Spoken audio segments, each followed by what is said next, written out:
அனைவருக்கும் வணக்கங்க. இந்த வருஷம் பார்த்தீங்கன்னா சந்திர கிரகணம் மார்ச் 3ஆம் தேதி நிகழ இருக்குங்க. சந்திர கிரகணம் என்ன டைமுக்கு வருது? சந்திர கிரகணம் நம்ம இந்தியாவில் பார்க்க முடியுமா? யாரெல்லாம் பார்க்கலாம், பார்க்கக்கூடாது அப்படிங்கிறத பற்றியெல்லாம் இந்த வீடியோ பதிவுகளை நான் உங்ககிட்ட சொல்ல போகிறேன். அதுக்கு முன்னாடி நம்ம சேனலை இப்போ தான் நீங்கள் ஃபஸ்ட் டைம் பார்க்குறீங்கன்னா சேனலை மறக்காமல் சப்ஸ்கிரைப் பண்ணிவிட்டு அப்படியே பக்கத்தில் இருக்கும் நோட்டிஃபிகேஷனுக்கான பெல் ஐக்கானையும் கிளிக் பண்ணிக்கோங்க. அப்போ தான் இது போன்று ஆன்மீகம் சம்மந்தமான வீடியோக்கள் உங்களுக்கு உடனுக்குடனே நோட்டிஃபிகேஷனில் வந்து சேருங்க. அது மட்டும் இல்லாமல் வீடியோவை ஸ்கிப் பண்ணாமல் முழுசாக பாருங்கள். அப்போ தான் நான் சொல்ல வர பயனுள்ள கருத்துக்கள் உங்களுக்கு புரியும். இப்போ வாங்க வீடியோக்குள்ளே போகலாம். இந்த சந்திர கிரகணம் பார்த்தீங்கன்னா மார்ச் 3ஆம் தேதி நிகழ இருக்குங்க. இந்த சந்திர கிரகணம் இந்தியாவில் பிற்பகல் 3:20 மணிக்கு தொடங்கி மாலை 6:47 மணிக்கு முடிவடக்கூடியதாக இருக்குங்க. இதன் காரணமாக பார்த்தீங்கன்னா சந்திர கிரகணம் 3 மணி நேரம், அதாவது 27 நிமிடங்களுக்கு நீடிக்கும்னு ஆய்வில் சொல்லியிருக்காங்க. இதன் சூதக காலம் பார்த்தீங்கன்னா காலையில் 6:20 மணிக்கு தொடங்குதுங்க. இந்தியாவில் சந்திர கிரகணம் எங்கெல்லாம் தெரியும்னு பார்த்தீங்கன்னா டெல்லி, உத்தரப்பிரதேசம், மகாராஷ்டிரா மற்றும் ராஜஸ்தானில் இது தெரியுங்க. அது மட்டும் இல்லாமல் வடகிழக்கு மாநிலங்களான அஸ்ஸாம், அருணாச்சல பிரதேசம், மிசோரம், நாகாலாந்து, மணிப்பூர் மற்றும் மேற்கு வங்காளத்தில் சில பகுதிகளிலும் இது தெரியக்கூடியதாக இருக்குது. இதை தவிர இந்த சந்திர கிரகணம் பார்த்திங்கன்னா Pakistan, Afghanistan, Iran, Iraq, Australia, New Zealand, Russia, வடக்கு மற்றும் தென் ஆப்பிரிக்காவில் தெரியக்கூடியதாக இருக்குங்க. இந்த சந்திர கிரகணம் பார்த்தீங்கன்னா ரிஷபராசினியர்களுக்கு எப்படிப்பட்ட தாக்கத்தை ஏற்படுத்த போகுது அப்படின்னு பார்த்தீங்கன்னா இந்த சந்திர கிரகணின் தாக்கம் பார்த்தீங்கன்னா உங்களுக்கு எப்படி இருக்கும்னா தொழில் மற்றும் நற்பெயரில் திடீர் மாற்றங்கள் ஏற்படக்கூடியதாக இருக்குங்க. மூத்தவர்களுடன் கருத்து வேறுபாடுகளை தவிர்த்து பொறுமையை கடைபிடிப்பது மிக மிக நல்லது. ரிஷபராசி அன்பர்களே, வரக்கூடிய நாட்கள் பார்த்தீங்கன்னா உங்களுக்கு எப்படி இருக்கும்னு பார்த்தீங்கன்னா திட்டமிட்டு செயல்பட வேண்டிய காலமாக வரக்கூடிய நாட்கள் இருக்குங்க. ராசிக்கு செவ்வாயின் 4ஆம் பார்வையும் சனியின் 3ஆம் பார்வையும் உங்களுக்கு இருப்பதனால அசுப கிரகங்களின் பார்வை ராசிக்கு உள்ளதால் சற்று ஏற்ற இறக்கமான பலன்களையே ஏற்படுத்தக்கூடியதாக இருக்குங்க. அது மட்டும் இல்லாமல் ஏற்ற தாழ்வுகளை கட்டுப்படுத்த உங்களால் முடியும். பேச்சாற்றலால் சிக்கலான காரியங்களை எளிதாக நீங்கள் சாதிப்பீர்கள். அது மட்டும் இல்லாமல் புதிய தொழில் துவங்க ஏற்ற காலமாக வரக்கூடிய நாட்கள் இருக்குங்க. அரியர்ஸ் ஓவர் டைம் ஊதியம் இப்பொழுது கிடைக்கக்கூடியதாக இருக்குங்க. சிலருக்கு பார்த்தீங்கன்னா வேலை மாற்றம் பற்றிய சிந்தனை அதிகரிக்குங்க. திருமணம், குழந்தை பேரில் நிலவிய தடைகள் உங்களுக்கு விலகும். அது மட்டும் இல்லாமல் தந்தைக்கு தடைப்பட்ட அரசின் உதவித்தொகை கிடைக்கக்கூடியதாக இருக்குங்க.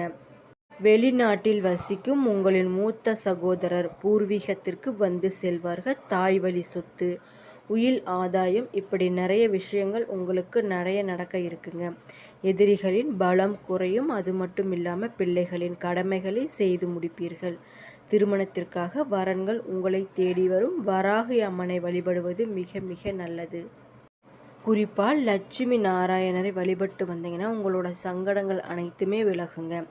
வாழ்க்கையும் உங்களுக்கு வளமாகுங்க. கார்த்திகை 2, 3, 4ஆம் பாதம் உங்களுக்கு எப்படி இருக்கும்னு பார்த்தீங்கன்னா எடுக்கும் வேலை உங்களுக்கு சாதகமாகவே முடியுங்க.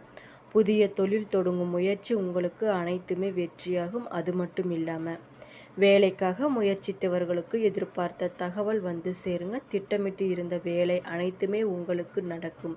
பணப்புழக்கம் அதிகரிக்கும் நாட்களாகவே வரக்கூடிய நாட்கள் இருக்குங்க. ரோஹிணி எப்படி இருக்கும்னு பார்த்தீங்கன்னா குடும்பத்தில் நிம்மதியான நிலை உண்டாகுங்க. வியாபாரம் முன்னேற்றம் அடையும்.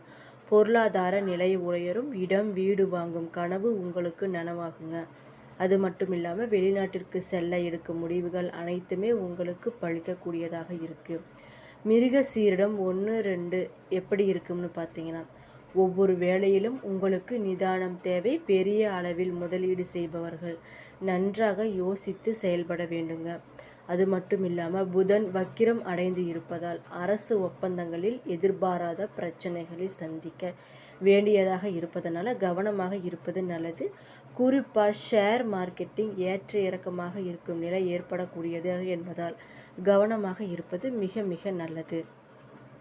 வரக்கூடிய நாட்கள் பார்த்தீங்கன்னா உங்களுக்கு மிதமான பலன்களையே அளிக்கக்கூடியதாக இருக்குங்க. அது மட்டும் இல்லாமல் சில இடங்களில் உங்களுக்கு வேலை போராட்டமாக இருக்கும், சில இடங்களில் சவால்கள் அதிகமாக இருக்கும். உத்தியோக ரீதியாக பார்த்தீங்கன்னா பதவி உயர்வு உங்களுக்கு வரலாம். அது மட்டும் இல்லாமல் எதிர்பார்த்து ஒரு காரியம் உங்களுக்கு தாமதமாகவே முடியுங்க. வியாபாரத்தில் விற்பனையும் லாபமும் உங்களுக்கு சராசரியாகவே இருக்குங்க. அது மட்டும் இல்லாமல் புதிய முயற்சிகளில் நீங்கள் கவனமாக இருப்பது மிக மிக நல்லது. குடும்பத்தில் இருந்து வந்த மன கஷ்டம் நீங்கி சந்தோஷம் அதிகரிக்கும் நாட்களாகவே வரக்கூடிய நாட்கள் இருக்குது. பிள்ளைகளால் பிரச்சனைகளும் அதிகரிக்குங்க. எதிர்பார்த்த வேலைகள் உங்களுக்கு பூர்த்தியாகுங்க. அது மட்டும் இல்லாமல் எதிர்பாராத வேலை மாற்றம் ஏற்படுவதற்கு நிறைய வாய்ப்பு இருப்பதனால கவனமாக இருந்துக்கோங்க. உயர் அதிகாரிகளிடம் பொறுப்பாக இருக்க வேண்டும். திறமைகளை வெளிப்படுத்தவும். வியாபார ரீதியாக பார்த்தீங்கன்னா தொழிலில் ஏற்றம் இறக்கம் நிலை உங்களுக்கு இருக்குங்க. வியாபாரத்தில் வருமானம் கொஞ்சம் உங்களுக்கு கம்மியாக தான் இருக்கும் என்பதனால கவனமாக இருந்துக்கோங்க.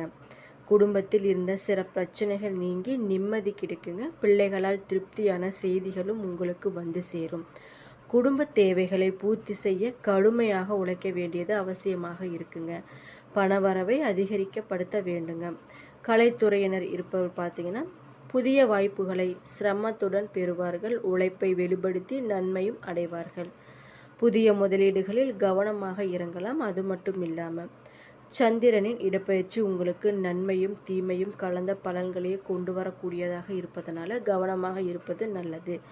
புதன் 10ல் இருப்பதால் பிள்ளைகளின் கல்வியில் எதிர்பார்த்த முன்னேற்றம் உங்களுக்கு உண்டாகுங்க. பணம் பரிவர்த்தனை விஷயத்தில் எச்சரிக்கையாக இருப்பது மிக மிக நல்லது. அனாவசியமான செலவு உங்களுக்கு ஆபத்தையே கொண்டு வரக்கூடும் என்பதால் கவனமாக இருப்பது மிக மிக நல்லதுங்க. வரக்கூடிய நாட்களில் உங்களுடைய தொழில், உத்தியோகம், வியாபாரம், குடும்பம் ஆகியவற்றின் உயர்வுக்காக நீங்கள் கொஞ்சம் பாடுபட வேண்டி இருக்கும். அது மட்டும் இல்லாமல் பண விஷயத்தில் மிக எச்சரிக்கையாக இருப்பது மிக மிக நல்லது. உங்களுடைய அதிர்ஷ்ட நாட்கள் என்னன்னு பார்த்தீங்கன்னா 29, 24. அதிர்ஷ்ட எண்கள் 6, 2. சந்திராஷ்டமம் இருக்கான்னு கேட்டிங்கன்னா இல்லை. வழிபட வேண்டிய தெய்வம் என்னன்னு பார்த்தீங்கன்னா சிவபெருமான். நம்மளுடைய ஆள் மனதில் நிறைய கஷ்டங்கள் பிரச்சனைகள் இருக்குங்க. அதில் ஏதாவது ஒன்று மனசில் நினச்சிக்கிட்டு கமெண்ட் பாக்ஸில் ஓம் சிவபெருமானே போற்றி அப்படின்னு கமெண்ட் பண்ணிக்கோங்க. நினைத்த காரியங்கள் அனைத்துமே உங்களுக்கு நடக்கக்கூடியதாக இருக்குங்க. குறிப்பாக சொல்லப்போனால் எந்த ஒரு விஷயத்திலும் சிந்தித்து செயல்படுவது மிக மிக நல்லதுங்க. வாக்கு வன்மையால் காரியம் உங்களுக்கு கைகூடுங்க. அது மட்டும் இல்லாமல் மன தெம்பும் உங்களுக்கு உண்டாகும். வெளியில் யாரை நம்புவது என்ற குழப்பம் வருங்க. கவனமாக இருப்பது மிக மிக நல்லது. அது மட்டும் இல்லாமல் அடுத்தவர் நலனுக்காக பாடுபட வேண்டியிருப்பது உங்களுக்கு கிடைக்கக்கூடியதாக இருக்குங்க. குடும்பத்தில் இருப்பவர்களால் நிம்மதி குறையும் உண்டாகலாம். உடல் ஆரோக்கியத்தில் முன்னேற்றம் இருக்குங்க. குறிப்பாக சொல்லப்போனால் வரக்கூடிய நாட்களில் புது வீடு, வாகனம் வாங்கும் எண்ணம் உங்களுக்கு வருங்க. ஆன்மீகம் எண்ணங்களும் உங்களுக்கு உண்டாகுங்க. கணவன் மனைவிக்குள் சின்ன சின்ன மனஸ்தாபங்கள் வந்து நீங்குங்க. அது மட்டும் இல்லாமல் புது நபர்களுடன் பழகும்போது கவனமாக இருப்பது மிக மிக நல்லது. குடும்பத்தில் மனம் விட்டு பேசுவதன் மூலம் பல முக்கிய முடிவுகளை எடுக்க முடியுங்க. புதிய அதிர்ஷ்ட வாய்ப்புகள் உங்களை தேடி வரும் என்றாலும் கவனமாக இருப்பது மிக மிக நல்லது. உத்தியோகத்தில் பதவி உயர்வு உங்களுக்கு கிடைக்கும். அது மட்டும் இல்லாமல் தொழில் வியாபாரத்தில் இருந்த மெத்தன போக்கு, அதாவது மந்தத்தன்மை உங்களுக்கு மாறுங்க. தினமும் கிருஷ்ண கவசம் படிச்சுட்டு வந்தீங்கன்னா நினைச்ச காரியங்கள் உடனே நடக்குங்க. உங்களுக்கு 11ஆம் இடத்தில் சனி இருப்பதால், அதாவது லாபஸ்தானம் இருப்பதால் தொழில், வியாபாரம் மற்றும் பங்குச்சந்தையில் லாபம் மற்றும் வெற்றி கிடைக்கக்கூடியதாக இருக்குங்க. குடும்பத்தில் அமைதி மற்றும் சுமூகமான உறவு நிலவக்கூடியதாக இருக்கும். புதிய வீடு, நிலம் வாங்கும் வாகன முயற்சிகள் அனைத்துமே உங்களுக்கு கைகூடுங்க. ரிஷப ராசியினரே, நீங்கள் பார்த்தீங்கன்னா நம்பிக்கையுடனும் பொறுமையுடனும் செயல்படக்கூடியவர்கள் என்பதால் கவனமாக எந்த ஒரு விஷயத்திலும் இருப்பது மிக மிக நல்லது. உங்களுக்கு காதல் மற்றும் கலைத்துறையில் நல்ல ஒரு ஈடுபாடு இருக்கக்கூடியவராக இருப்பீர்கள். குறிப்பாக சொல்லப்போனால் உங்களுக்கு வரக்கூடிய நாட்கள் எப்படி இருக்கும்னு பார்த்தீங்கன்னா பண வரவு மற்றும் அதிர்ஷ்டம் நிறைந்த காலமாகவே வரக்கூடிய நாட்கள் இருக்குங்க. என்ன நண்பர்களே, இந்த வீடியோ பதிவுகளை உங்களுக்கு பயனுள்ள தகவலை தான் சொல்லியிருக்கேன்னு நினைக்கிறேன். என்னோடய வீடியோ பிடிச்சிருந்தா லைக் பண்ணுங்கள், ஷேர் பண்ணுங்கள், மறக்காமல் சப்ஸ்கிரைப் பண்ணிவிட்டு பாருங்கள். நன்றி.